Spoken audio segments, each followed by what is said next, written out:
What is up, everybody? This is the Wild Nutrition Podcast. I'm your host, Chris Heskett, and this is episode 15. Today, I interview my good friend and fellow coach, Rhysa Sisco. So, Rhysa, we met through a mentorship in the past, and she was being passed a health and fitness coach, just like myself, and she has recently switched because this is more in alignment of who she is as a coach to a nervous system, more of a nervous system regulation coach. So the easiest way to explain this without totally butchering what she does, because you'll get more of that in the interview and they'll better explain it better than I can. It's going to be a lot of stress management, but really it comes down to regulating your nervous system to achieve optimal mental and physical performance. So before I totally butcher exactly what she does and does a disservice to her, we're going to get started with the interview, and you're going to get a lot out of today's interview with Rhysa. What's up, Rhysa? Hi. All right. So tell the audience a little bit about yourself and how you became a coach. Yeah, so first off, I am so excited to be here. My name is Rhysa Sisco. I am formerly an occupational therapist. So I got my start in a hospital setting where I was working a lot as an occupational therapist on building habits, routines, doing custom training programs, mindset work, cognitive behavioral strategies, regulation, all of those fun things. And I also specialized in feeding. So at some point, I kind of went through my own fitness, health, wellness journey and just fell in love with it. And so at some point, about a year and a half ago, I kind of combined my passions of everything OT related and everything fitness related. And that's how I got started in coaching. And now here we are. So here you are, online coach. So we met through a mentor we were both going through like a year and a half ago. And it's weird to say like a year and a half ago, like, holy shit, it's been that long. I know, it feels like it's been 2 weeks and also 20 years at the same time. Yes, that is the online business, like owning an online business. Like it hasn't been that long. Also, it feels like I've aged 20 years. Yes, exactly.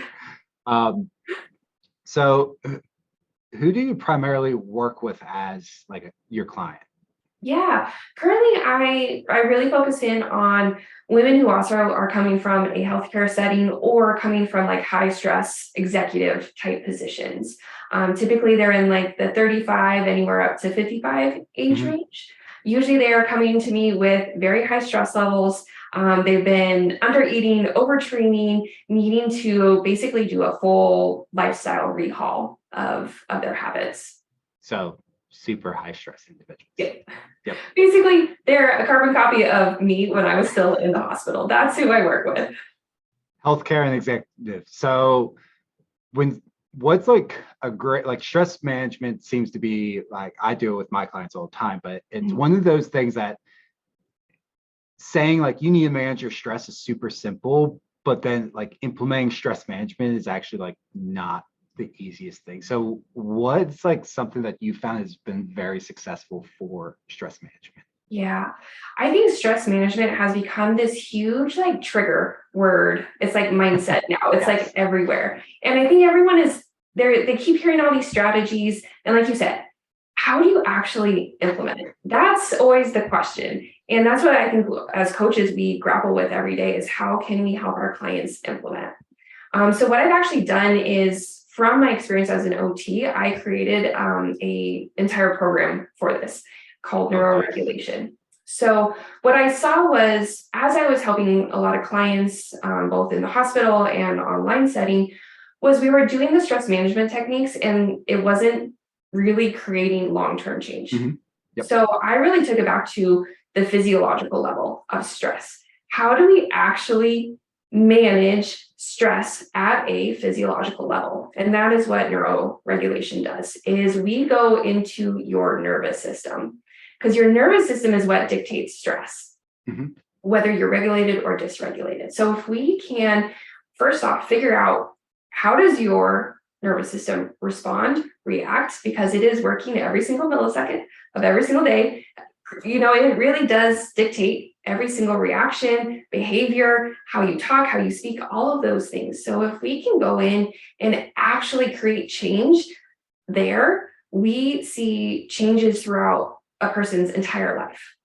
I've seen so many women who they stop binge eating within weeks. I have a lot of women who not only start losing weight, who've been stuck for a long time when we can manage stress, women who left jobs, who've been promoted in jobs. It is a truly life-changing process to start understanding your body in a way you've never probably understood it before. So that sounds really, really difficult to the average person probably listening in. How would you go about tapping into your, for lack of a better term, but tapping into your own nervous system to figure out how to essentially downregulate? Because usually stress is too much. Yeah. Too much going on. Yeah. So we understand stress, and what it does is slows down your thyroid, makes it harder to lose weight, slows down your metabolism, slows down your immune system. We know the effects of stress. But just to kind of simplify this, because when anytime we hear about nervous system, I think everyone goes oh, what's that? That sounds way too much work. It's too much work. And it's not. So just to give an example, for all of us, I'm sure this has happened, is you get super stressed, you're anxious about something, and someone comes up and says, don't worry about it. Don't worry about it. It's not even worth stressing out about. Has that worked for punch you in the face? Yeah, it's the only thing. My usual reaction is I just want to strangle you right now. Get away from me. Is our nervous system doesn't communicate through words or language. It communicates through our sensory system. So first we just have to figure out what state you're in. And I break that into 4. And you can use, it depends on how your brain works, colors, numbers, or names. So for me, I like the color system. So I have blue zone, green zone, yellow zone, red zone. It is as simple as that. Is if you have an idea of which zone you're in, then we build you a toolbox of, if you're in the blue zone, how do we get you back to the green zone, which is when you're happy, you're calm. Because we know when we're in those states, we can start drinking water. We can start a workout routine. We can do all of those habits that we need to do to create a healthy, balanced lifestyle and meet all of our goals. It's when we're in those states of what we call dysregulation, when either we're basically in that fight or flight, when we've tapped into that, or we actually shut down. And that's usually when I hear, I want to get started, but it feels like I can't. Yes. I really want to start that workout program that my coach gave me. I can't do it. And then they're like, but why? And then we try to use willpower, and we're waiting for motivation to come, all of those things. And it doesn't work. So we build toolkits for each of those zones to help you become regulated so you can go about your day and live your best life, really is what it comes down to. So green's up. Sounds like green is the best. And you can tell me if I'm wrong. Yellow's concern, and red's you need to get the fuck out there. Yeah. So how I kind of describe it, blue zone this is when I see people, they're usually shutting down. It's hard to think. It's hard to sometimes even communicate. I'm going to use me as an example. There's certain things that will come up. I get super overwhelmed. And my husband, he used to always ask me what's wrong? Tell me what's wrong. How can I help? What can I do? And at that point I was I can't even tell you. I just don't have the words. You're just frozen. Yeah, I was basically frozen. And so now I learned to communicate to my husband. If I say I'm in the blue zone, he knows to stop asking questions. At that point, I can't talk to you. There's nothing I can say. He knows that usually for me, I need deep pressure. I need a hug. Give me a hug, help me calm down, get me back to that green zone, the happy regulated state, and then I can talk to you. So yeah, blue zone, you're kind of frozen, you feel stuck. Yellow zone is usually when you're frustrated, anxious, worried, kind of some of those racing thoughts. This is where a lot of us live day to day. We just have high stress lives. I mean, that's just our reality. And so most of us live in that kind of yellow zone. And then red zone is you're you've fallen off the cliff. You are angry, you're yelling, you're screaming. It's when we start lashing out, is usually when we're in the red zone. Okay. So obviously yellow, like, it's not the worst. It's not great though, because like you said, most people are in that zone, and I fully agree with that. Very few people actually are in green. Yeah, but the goal is, I mean, I think Right. hopefully everyone would agree. We all want to be happy, regulated, calm. I always think of it like green is party mode. When you're That's super like relaxed at a vacation party, almost. yeah, like that's when we feel most connected with ourselves, with other people. I mean, who doesn't want to spend the majority of their time in the green zone? Right. But again, the reality for most of us is that's not the case. Okay, so if I was in yellow, Mhm. what would be some things you would do to get me back to green? Yeah. So kind of like I mentioned earlier, our nervous system doesn't communicate through language. So I can't come up to you and say, "Hey, Chris, calm down." Like again, That'll put me to red. yeah, doesn't really help. So we use our sensory system. And this is as an OT, I love this topic because we understand the sensory system so well. This is what we are experts in. So this is when we use movement, we use touch, sound, visual, smell. We tap into our senses. That is what helps communicate to our body that it's safe, we can calm down. So for example, if you're in the yellow zone, that could be you go for a walk. So many of us find it very, very calming, getting that what we call vestibular movement, that change in head position. So walking, this is why rocking, for anyone out there who has a kid, or I'm sure most of us probably remember as a child, you would start crying, your parent would come pick you up and rock you slowly back and forth. We're doing that as we did for kids, we're doing that for ourselves as adults. Basically what we're doing. We're doing we're using those same tools and techniques, just on a different level. Most of us as adults probably don't want to be picked up and like rocked, but we can do that ourselves through walking, swinging, rocking chairs, those kind of movements. Okay, nice. So that would be the movement aspect. What would be the other tips for the other senses? Yeah, so first off, we always have to identify which state we're in, because blue zone and red zone, you're probably going to have different tools. So that's why I kind of call it a toolbox, toolkit, whatever you want to say, is we need different things for different situations. So for example, let's just use movement. If you're in the red zone, most of us are going to find really slow, linear movement patterns to be really calming. We're trying to calm our nervous system. Versus if you're in the blue zone and you like movement, you're probably going to want things that are more like jumping, that are going to excite your system. I think spinning on a swing, we've all done that as a kid, where you like the little wires up and then you like let go and you start spinning really fast. That would actually excite and help wake up your system. So typically then people are going to feel a little bit more present, a little bit more connected if they were in that like frozen kind of state. I feel you would naturally go to, like, if I'm really pissed off, I'm not going to go in on a swing and like wrap up really tightly and let go. However, if I was in that blue state, that sounds like a lot of fun. Yeah. So it's all about just understanding your body in a different way, and then using our senses to actually help our regulation state. Because we all know we make better decisions. We are able to do things differently when we're calm. For anyone who's like, if you go back to like your favorite vacation, for most of us is when we're usually very relaxed. If I came up to you and said, you had like 2 weeks of laundry that you were like behind on, you'd probably been like, no worry, it's fine. It'll be there. No big deal. Yeah. But if you were already in like the red zone, your kids, you had made dinner, no one's eating what you made, everyone needs a bath, you like have 5 zillion things that you have to do, making treats for the next day at school, and then someone came and told you you have 2 weeks worth of laundry that you also have to do, you probably would have a very different reaction. Yes. So it's the same problem, but depending on your regulation state, you're going to react differently. So Okay. again, this all Okay. goes back to fitness, health.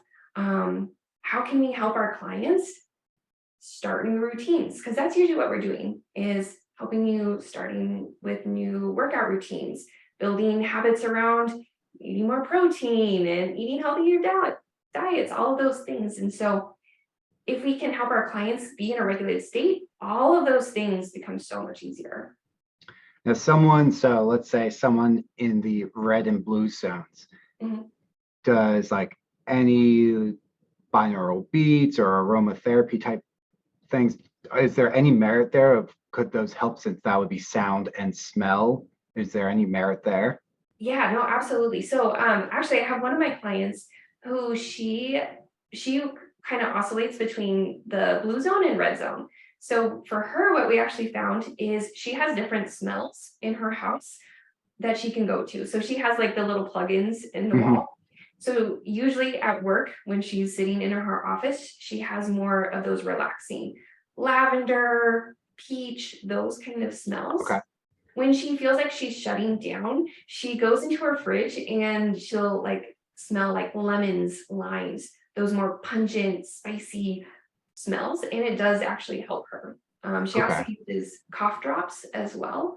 Cough drops for her work wonders for emotional eating because she gets the smell of the menthol, which she finds very calming.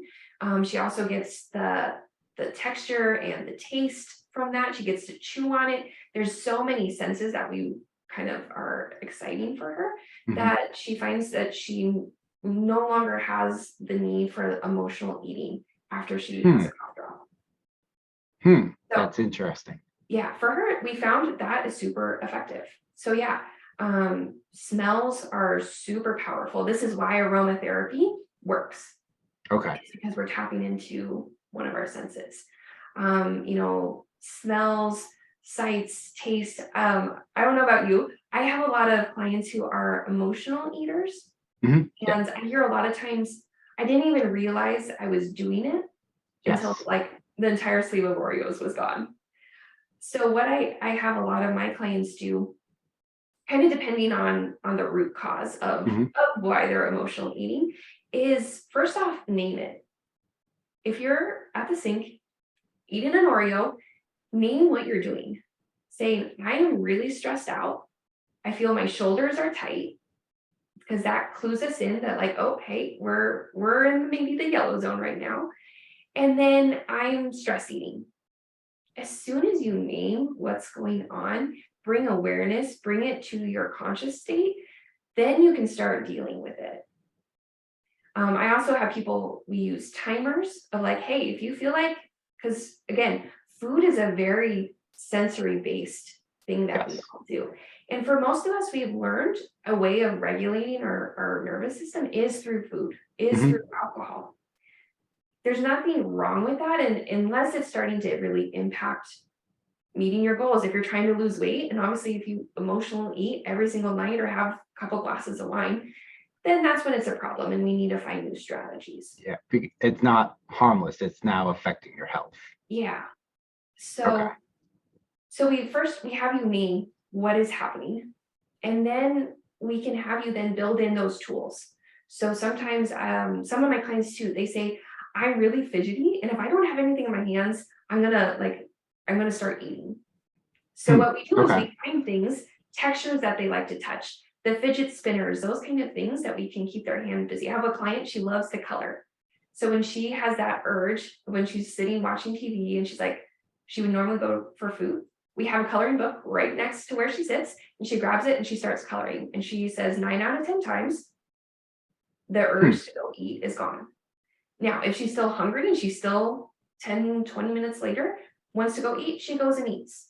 But we have found other strategies for her to help calm her nervous system down. That's interesting. Mhm. I know. So I have a guide in my Facebook group on like benefits of nature therapy. And one of the things they were looking into was if they isolated smells and used aromatherapy, would that, does that cause any physiological changes? And they saw decrease in blood pressure, Mm. increase in parasympathetic activation, decrease in sympathetic nervous system activation. For those of you listening, parasympathetic is your rest and digest, your relaxation, your green zone, basically, whereas sympathetic is fight or flight. So that'd be like your red zone. Yeah. So they use like pine essential oils for that and showed that. But I was wondering if that was only that research and that's all I've looked into. So I was wondering if there was any merit to other areas, other smells, I should say. But it sounds like it is. Yeah, absolutely. And this really goes back to my occupational therapy background. This is what we do for kids. Kind of classic example, autism is typically they have a lot of sensory processing issues.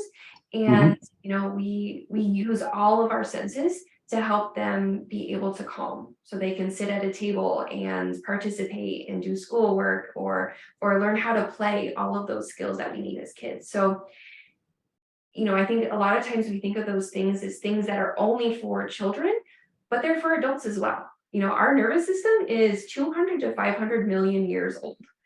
It's very much a part of who we are. And, again, this is why I'm so passionate about this, is because no one talks about nervous system. No one talks about it very rarely.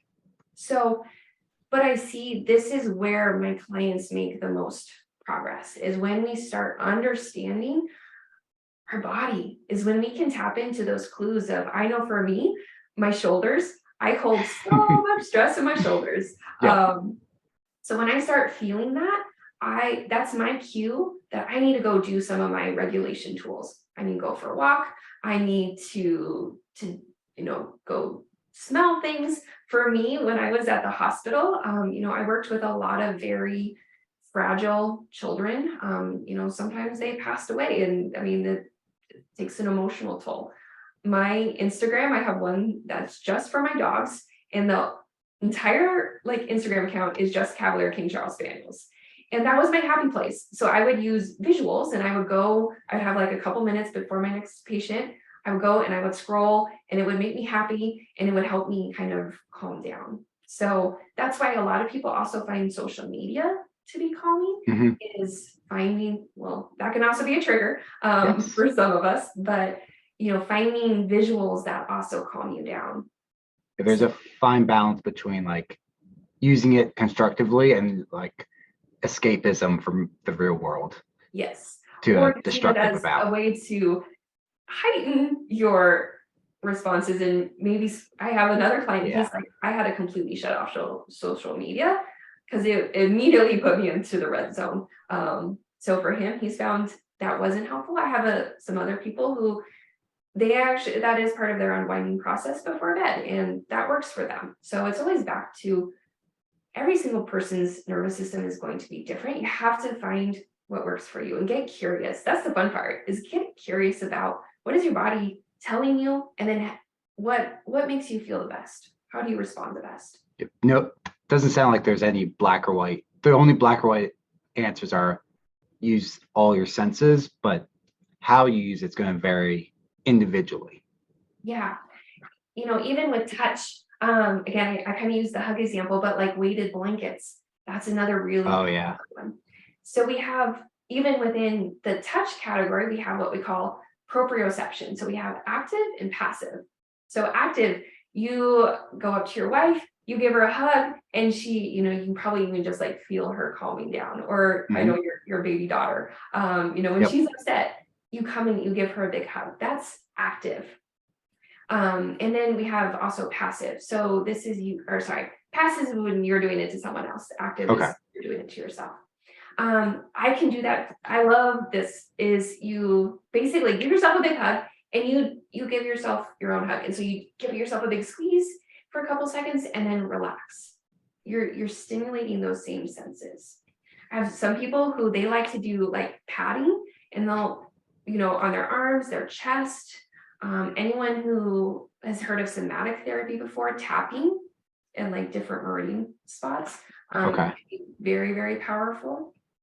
We're tapping back into our touch sense, that proprioception. And that's, again, why those things work. So for anyone out there who's seen all of those stress management tips and tricks and tools and have gone through the whole long list, if you go back through those, start looking at like, okay, aromatherapy is smell. Going for a walk, that's what we call vestibular. You're going to find patterns that they're all related back to some sort of sensation. And that's why those things work. And then it's up to you to figure out what sensations create different effects in your body. For me, sometimes, vestibular, I get nauseous. So for me, swinging would not always be the best tool, but walking, Yes. love it. That works for me. So again, this is always the fun part, is helping people really build their toolkits because what works at home isn't going to necessarily work if you're in the like grocery store and kids are screaming and you're trying to like calm down in the middle of it. You're probably not going to be able to, you can't just like go for a walk. You're going to need those kind of tools for different situations, different emotions, all of those things. Okay, interesting. I want to backtrack to visual. What would be like, is this like, can someone change how their office is laid out or their bed or something to help them either go from the blue to the green or drop down from red? Like visually, what could you do that's not social media to help you? Yeah. So like you said, changing your environment. Some people like having a lot of clutter and things on the wall. That's very calming to them. The next person, that's overstimulating. That's me and my wife. Yeah. Or, depending on like, where you work, if there's people walking, in front of your desk all day, and that's very distracting and causing you more anxiety and stress, maybe you need to turn so you don't see them. Little things like that can make such a huge, huge difference. This is why I don't know too much about this, but like feng shui and those kind of things, they're helping you create an environment where you feel the most relaxed. So it's using a lot of those visual senses. Okay. But with not using social media is, I tell a lot of my clients is have favorite pictures from vacations, the moments where they were like really regulated, happy, college graduations for their kids, those kind of moments, kids first walking, all of those fun things, have those saved in a folder on your phone. So instead of going to maybe necessarily social media, go back and like watch a video that you took while you were on vacation of like the sunset. We can use those moments to really help ground us back into our bodies. Or like me, the Cavalier King Charles Spaniel pictures, and I would just scroll and scroll and scroll, and that was my happy place. Got it. Okay, that's very interesting, but also easy. Like you can easily get that set up like in 15 minutes. Yeah, there's simple things everyone can do starting today. I bet everyone can find one or two things that they are already doing. Because here's the thing, even though you may have never heard of your nervous system, sympathetic, parasympathetic, that could be all brand new to you today. But I can guarantee you have already started doing all of these regulation tools without probably even knowing it. So again, most of us, we already know like, hey, I go for a walk, or we've all been in that boring meeting when you're like trying to keep your eyes open and you're like to like tap your foot, or you drink a cold drink of water. Like we do those things. Those are all sensory tools to help either excite or calm our nervous system. So I would say for those listening, first step would be one, pick up on the things that you're already doing. What are you doing to help calm down? Do you take a bath? Do you go for a walk? Do you have hot tea with a certain scent that you love? Do you, is it social media? What are the things that you're already doing? And then build off of that. Because that's already going to clue you in of like what your body actually likes to do. And then you can find other tools that are maybe similar that you can start adding into your routine. That's awesome. Yeah. I would say last kind of thing on that is practice. This comes down to practice, because you cannot practice these new tools when you're in the red zone. Because we know when we're in the red zone, our frontal lobe, that like part of us that is responsible for, thought, thinking, all of those things, it slows down. We lose blood flow to those areas. So that is not the time to like try some of these new things. You're going to just be more frustrated. Practice when you're already calm. Get a feel of how your body's responding. I have my clients do first check in. How does your body feel? Do you notice tightness in your shoulders? Maybe a little headache, a little bit of sinus pressure, a little bit of that like tightness in your chest. Check in with your body. Use one of the tools and then check in after. Maybe your shoulders dropped a little. Maybe not, your chest doesn't feel as tight. Your racing thoughts are a little bit slower. And then start picking up on those patterns. Because then once you practice those things, then in the moment when you are in the yellow zone, red zone, blue zone, that's when you can start using them, because your body then already has picked up on, oh, hey, last time we did this, I felt better. And it's going to respond much faster. So something I use with a lot of clients is like breathing techniques. Do you use any deep breathing with your clients? Yes. Oh, I love deep breathing. Deep breathing is one of those that really does truly change our nervous system. So I think the common ones, box breathing, Yep. 4-4-4 pattern. So breathe in for 4, you hold it for 4, and you breathe out for 4. Another one I commonly use is 4-7-8. So breathe in for 4, you hold it for 7, and then you breathe out for 8. I don't recommend doing that more than 3 times, 3 or 4 times. Don't get lightheaded. But for some people who are in like the red zone, who need a little bit more calming, some of that really holding it can really help. I know Dr. Huberman just did a thing, and it was in the book Breathe by James Nestor, was like the double inhale and one exhale. Have you ever tried that with clients? I haven't necessarily tried that one. Again, with breathing is one of those, it's not that you can mess it up, but things to be mindful of. If you are in the blue zone, you're already in that shutdown, your breathing has probably already slowed. You don't want to do deep breathing if you are in the blue zone, because it's only going to like make slow you you down more. That's when you want to do like some quick, fast breathing. That might be where like the 2 quick inhalations and then an exhalation. Okay. That would probably be when that would be most useful. Okay. And if you're in the red zone doing quick breaths, you're probably going to start like hyperventilating. You want to do more of a calming breath. Okay. So, again, you always have to figure out what state are you in first, and then find the tools that really match. Box breathing is usually what I recommend to most people. It's easy to remember, which is, it's not the easiest thing to do. Anyone who has never tried it, like, it's like, oh, it's just 4 seconds, but it's like hold for 4, exhale 4. Yeah, it can be tough. Yeah, and again, this is why you have to practice when you're calm. You won't remember to do it at all if you're in the red. Nope. And yeah, this kind of goes back to the somatic work too, is in the moment, that's not the time that you want to process anything. That's not when you're going to like sit down and have a rational conversation about your thoughts and feelings. You're going to do that after. So the tools, the sensory-based tools, are used in the moment. And then after, say you get in a fight with your husband. Actually, one of my clients, so I work with a couple, and the first time we had talked about this and we talked about it individually, I got a message later on where they'd been in a fight and they were actually able to change their normal kind of fight pattern because they both recognized their nervous system state.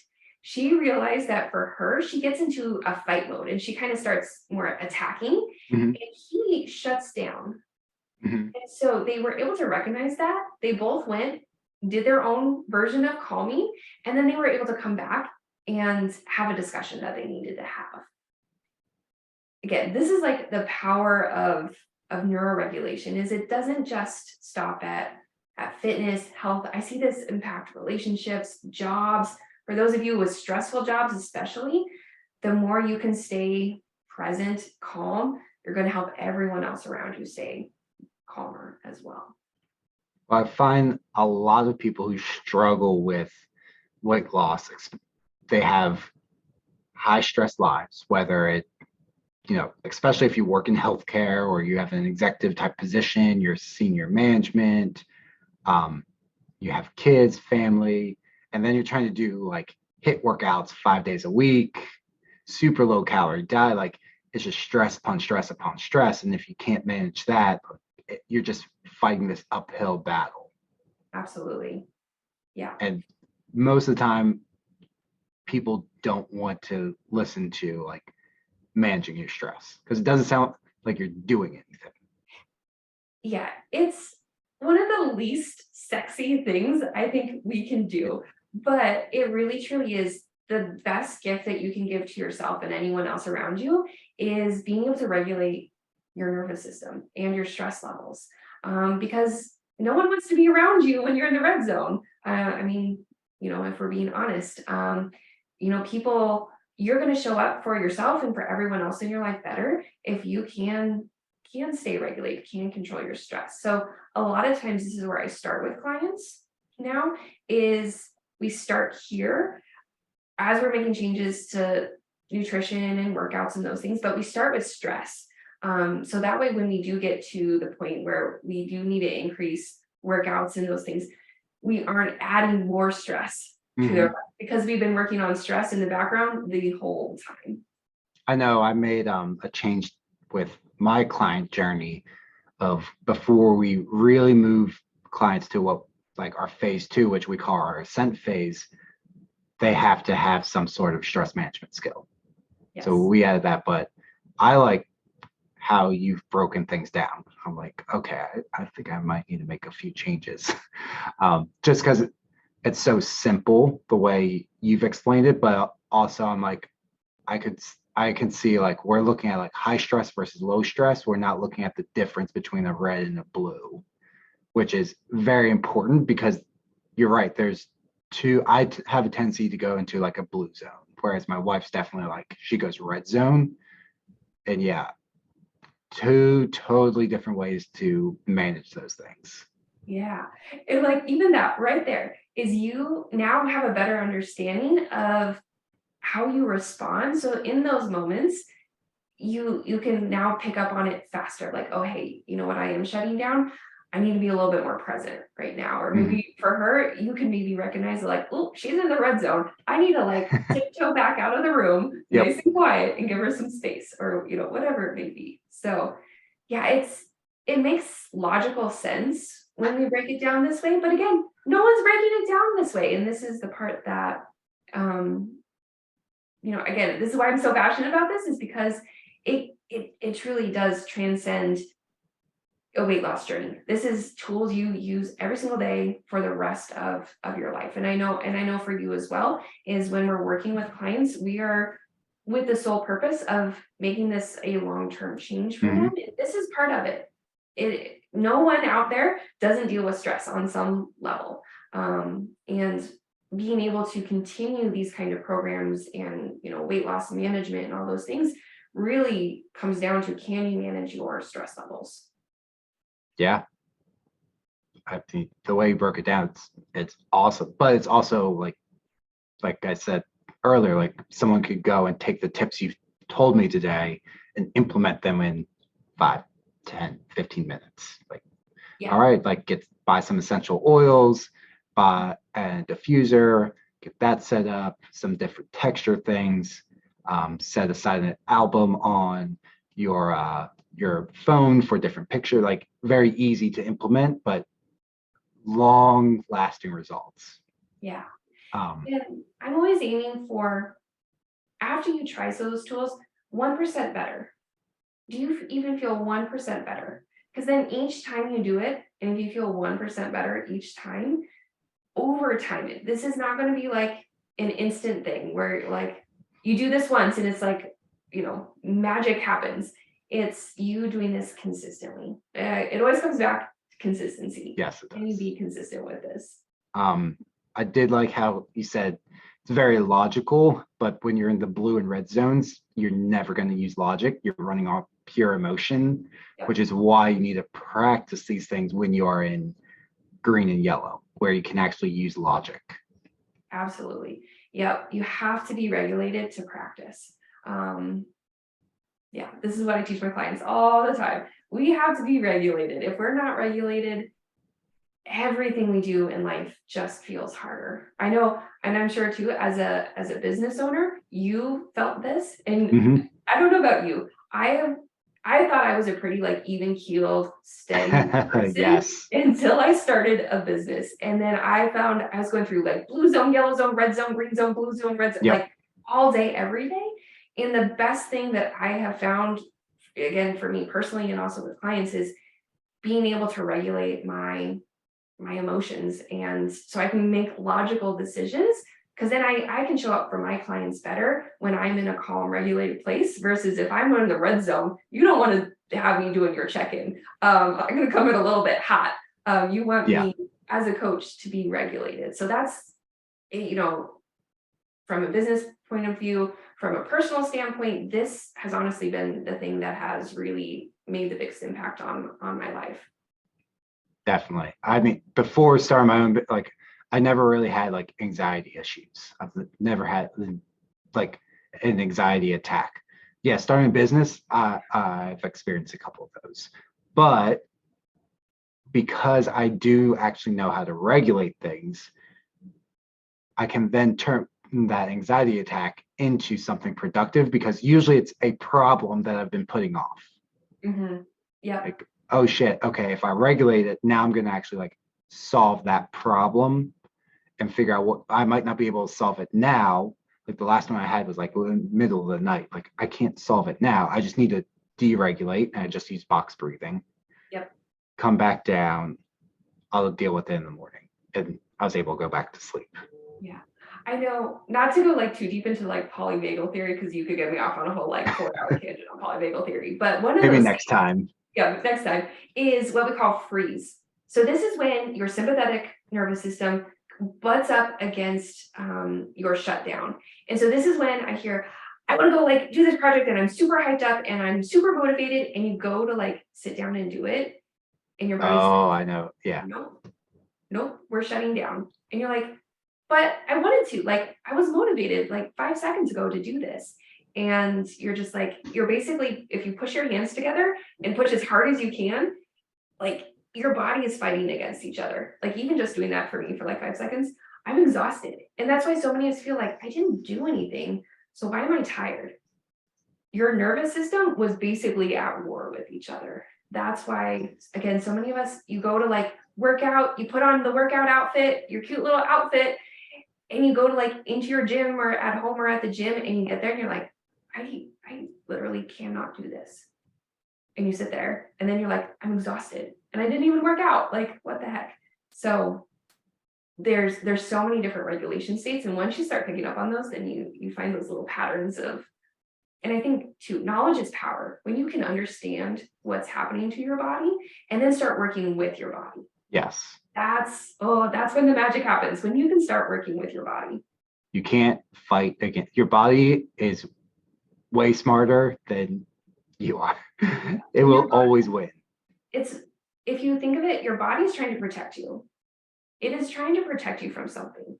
I think everyone has probably seen the Discovery Channel, especially if they follow you with hunting, is Yep. we've all seen the like lion, chasing down, the antelope. And at first the antelope is in that fight or flight, it's running for its life or it's fighting. And then all of a sudden you see it like accepts that the Yep. lion's gonna get it and it shuts down. That's, he was in the red zone and then he was in the blue zone. That's a great, yeah, that's so great visual. yeah, understand when you have those shutdown moments, your body is just trying to protect you. Same thing when you're in the red zone. Your body has sensed that there's something off. There's danger somewhere in your environment. It's when you walk into a party and all of a sudden it's like, oh, something's wrong. I don't want to be here. Something in the environment triggered something in your nervous system to say, put up your defenses. Or you meet someone you've never met before and you're like instantly like, I hate your guts. I don't know why, but I hate you. Again, there's something about that person that has triggered your nervous system to say, this is a danger, stay away from them. So when you start understanding nervous system from that point of view, it's just trying to protect you. I think you give yourself a little bit more grace when those moments happen. Yeah. Just you understand differently, like what's going on inside your body. Well, again, I always say like with a lot of our clients, like work like with your schedule or work like when we were starting a new diet, like work with the diet you're already doing and make changes there rather than overhauling. And this is just work with your nervous system and how it responds rather than just like trying to fight against it and overhaul things because that is truly a losing battle because your brain has been evolved for what 300,000 what how long have It's like Homo 200 sapien? to 500 million years. Yeah, so You're not it's gonna win that battle. you're not winning that. It's like the um fad diets, the yeah. whole 30. You can do them for 30 days, maybe, but it is not meant or designed for you to do for 31 days because it's not working with you, your lifestyle, any of that. So yeah, that was No. a perfect example. Yes, this is um to work with yourself. so something I heard with the brain and the nervous system is it's kind of like when you're doing tasks and stuff, like making sure you're taking breaks. And the analogy was like just like the gym, like if you do 10 reps of bicep curls, you need to take a break. And the brain, same thing, like during that downtime, where you're gonna like recover. I'm not sure the exact term, but you're gonna restore, recover those neurotransmitters that have been depleted, and then you go and do another task. So it's like maybe you work hard for like 50 minutes and take a 10-minute break. Instead of like trying to grind it out for 3 hours, you're going to be more productive, or your body's going to fight against you eventually. And you like now that 3 hour task turned into 6 hours because you were distracted for half of it.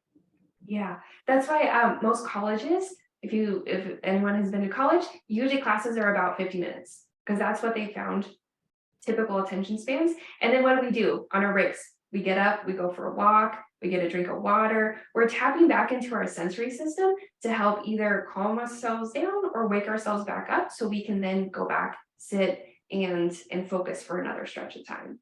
So yeah, again, I talk about the nervous system all day and how it applies to every single second of your life. But so breaks are good. I mean, I know personally, like mid-afternoon, if I want to be productive, I need a mid-afternoon walk. Yep. I'm absolutely the same way. I go for a walk every day with my husband. That's part of our routine. I need sunlight, I need movement. I can come back and then work for another stretch of time before I need to go get up, get a snack. I like crunchy things, so I like to go get some chips, crunch on them. That helps kind of re-energize me, and then I can work a little bit more. Yeah, definitely. So, okay, so definitely some merit there for anyone listening. Schedule breaks into your day. A big one for like corporate office. So what I've always told people is like set an alarm if you're in that corporate setting where maybe you can't go outside and get and go for a walk, but you can go to like the water cooler. Like get up, you're probably behind on water anyways. Go for that quick walk, get some water, go back to your desk. Work for another 45, 50 minutes. Yeah. Repeat. Yeah, that's something I have a lot of my clients do as well as we set a lot of timers, get up, take a walk. I have another client, she just started a new job and so she's building her office and she's built in like a little regulation place in her office that she can go and sit when she needs that 5-minute break with some of her favorite things, where she can just kind of de-stress for a minute before she goes back because she also has a very high stress job and needed to find ways for her to be able to get through the day. So that way she didn't come home super dysregulated and then, yap at her kids. And I think we've all been there. We came home, we had a bad day and we take it out on usually the people we love most, unfortunately. Yes, definitely have been in that situation of you're just so stressed out and dysregulated, like you said. I mean, I've done that with mine. So like I have a diffuser next to me. I've put a bunch of plants over here next to me. So I've tried to do that with my office as much as I can. So it definitely does help when I actually use it. Some days I'm terrible at that, but yeah, even car rides home, that's a great time to practice these things. You can practice deep breathing, find a podcast that you like to listen to. I have a lot of my clients, we have like a de-stressing routine on their drive home from work. So that when they get home from work, they've let go of the day, they're ready to then step into their role as a wife, a mother, whoever they need to be at home. Yeah, that do you have anyone like sit in their car for like 5 minutes before going in? I've heard that's been helpful. Yeah, sometimes, yeah, that's part of it. Is that's when they feel the most comfortable doing some deep breathing, or they get on social media, or they have textures, things that they do. They play with some Play-Doh. This is the time to tap into your inner child. Get out the Play-Doh, get out the foam, all of those fun things, the fidget spinners. And so yeah, she does some of those things, and her family knows. Yes, they heard the garage door open. Mom needs her alone time. Don't come into the garage just yet. She'll be in when she's ready. So that, yeah. So And again, you have to make it work for you. What works best for you. and this isn't like you being selfish, because what's happening is you are now going to show up as mom or as a wife or a husband or a dad instead of a grump that's snapping at everyone. Like Yeah. instead of like, oh God, mom's home, or oh God, dad's home, it's oh yay, mom's home, dad's home. Mm-hmm. Yeah. I remember as a kid, there would be days my dad also had a super high stress job, and he would come home and it was like, ooh, I'm just going to stay in my room for a little bit until he calms down. It's not his fault, but he came home dysregulated, and it impacted. It was like, I didn't want to like run up and like say hi, and like, those things that little kids want. Is, yeah, self-care is never selfish. Think of it, 5 minutes of you time to take care of you means that you can show up better for everyone in your life. Because Yeah. Especially our generation, we're the sandwich generation, where we have older parents and we have young kids, and we have a lot on our plate, and we have a lot of people to show up for. So the better we can help ourselves, the better we're going to help everyone else. Definitely. And I know I've heard a lot of where you're either the husband or the wife, but you get home and immediately they like dump something on you, like you just walk in the door. So this is also taking some time to deregulate, so that when you do walk in the door, you're not overwhelmed with like kid running at you and a dog running at you and your wife or husband being like, oh, thank God you're home, I need you to do this, this, and this, I'm going upstairs and taking a bath, bye. Wait, what? Like, yeah. I mean, if you were dysregulated and that happened, you're probably already like, no. yeah, like, exactly. nothing. But if you came in calm and regulated, you'd be like, yeah, let me, like, I'll take the baby, you go take a bath, go take care of you. Like, you're going to have a very, very different reaction. Yes. And this is also when you have to learn how to learn yourself, so you can communicate that to other people. Of understanding, there's times when I've had to tell my husband, I am in the red zone. I know you really have something important that you want to tell me. I can see you're excited to tell me. I cannot be present for you right now. I need 5 minutes. I'm going to go do my thing. I will come back. And then, because I want to be totally present for you, is being able to communicate that, because that's hard. No one likes to have those conversations. But again, this is something, talk to this, have them listen with spouses and those important people. So if you guys both have an understanding, then that really opens the doors for better communication, better relationships. Again, I've seen it change marriages, of understanding each other better in a different way than maybe you have before. And knowing your husband, usually if he's excited to talk about something, it's probably not like a simple conversation. It's probably like, this new genetics research just came out and this is the last fucking thing I want to talk about right now. Oh my gosh, yes. You know my husband well. I actually had that conversation, I think, yesterday. Yeah, so he's now a patent analyst, so I get all of the updated like research on things, and sometimes I do have to be like, honey, I love you. I'm in the blue zone. Give me 5, and then you can like tell me what's all going on. I've had that. In the world of research. I'll have to use this with my wife, because I've had that, because I'm similar to your husband. Literally, my wife will look up from her phone like, I didn't hear a fucking word you said. Okay, I'm just going to leave you, and I'm not going to repeat everything. I'm just going to go back over here.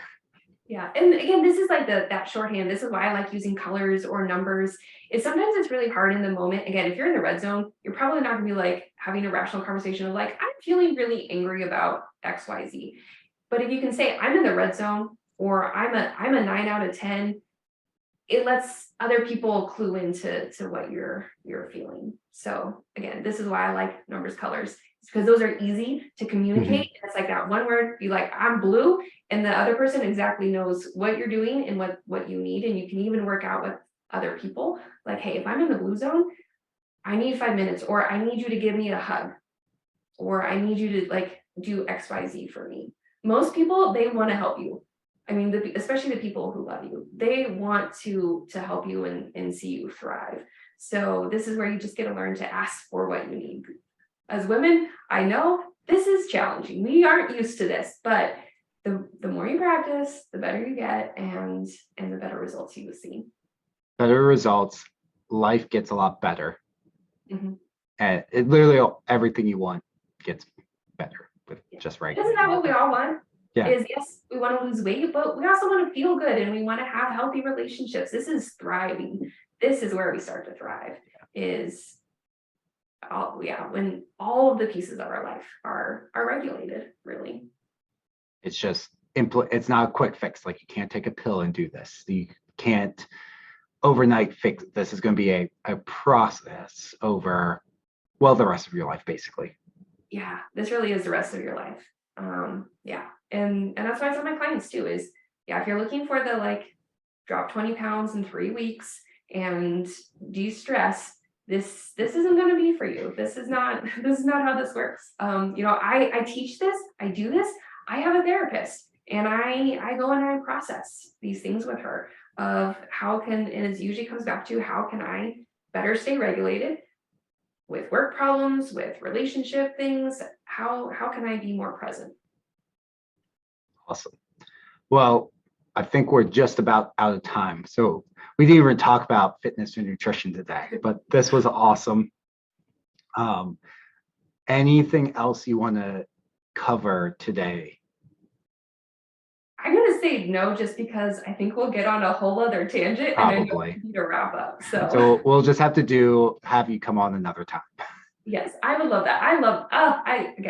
I love this so much because again, I want to bring this to as many people as possible. The more people who understand this, I think the better world we're going to live in. And that's what this is all about. So definitely. And the great thing about a podcast is we can actually like talk about this rather than like a 60-second Instagram reel, which it's incredibly difficult to get off nuanced conversation. Yeah, me dancing and like trying to put this into like 2 blurbs on a 10-second video doesn't quite have the same. No, it's incredibly frustrating to do. I'm so glad they bumped up the time to like 90 seconds because all of mine have been like 90 recently. Oh, I can't even get under 2 minutes. Like if I have something to say, it's very difficult. 2 minutes is like my bare minimum. 30 minutes to me, But the one I recorded today, when I first recorded it, it was 2.5 minutes. And then I had to go and like re-record and edit and yeah. I know those like 10-second clips you guys see on Instagram and Facebook. Know that took us like 30 minutes to an hour to edit down to that like 15 seconds. Yeah. All you do know there's a lot of thought that goes. Some of my best ones are literally me just like do something random and then it takes off, but that's usually just the algorithm catches it. Yeah. Very rarely does that happen. I will never understand the algorithm. Well, it changes. As soon as you start to figure it out, it changes. TikTok changed recently.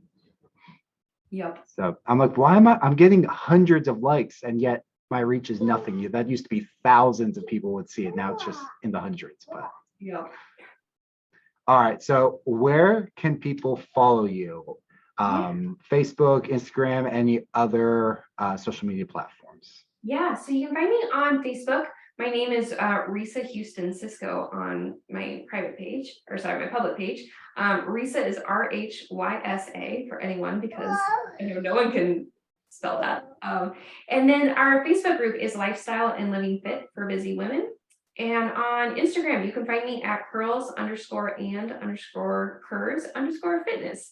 I'm going to be changing that name because as I realized I'm starting to talk more about it, I'm like, that's too long. So that may be changing in the near future for me. Don't worry. My name used to be Login. I've changed that.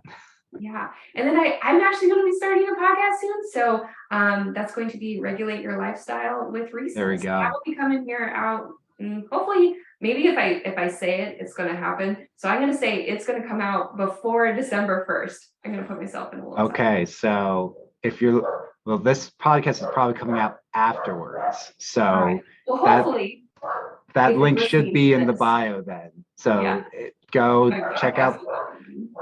So you'll at least have one episode up by that point. So in the show notes, you'll find all of her social media connections, her Facebook group, which is free to join, and then her podcast that she'll be starting by December 1st. Yeah. And I actually, for those of you, since if you're probably listening to this, I just actually finished a 3-day webinar on emotional eating and regulation. So if you're interested in how that really, like if you want to dive deeper into the emotional eating side, check out the webinar that will be in the free Facebook group. Awesome. Thank you. Yeah. Again, thank you so much for having me. This is so much fun. I love this. No problem. We'll definitely have you on for part 2. Yeah, love that.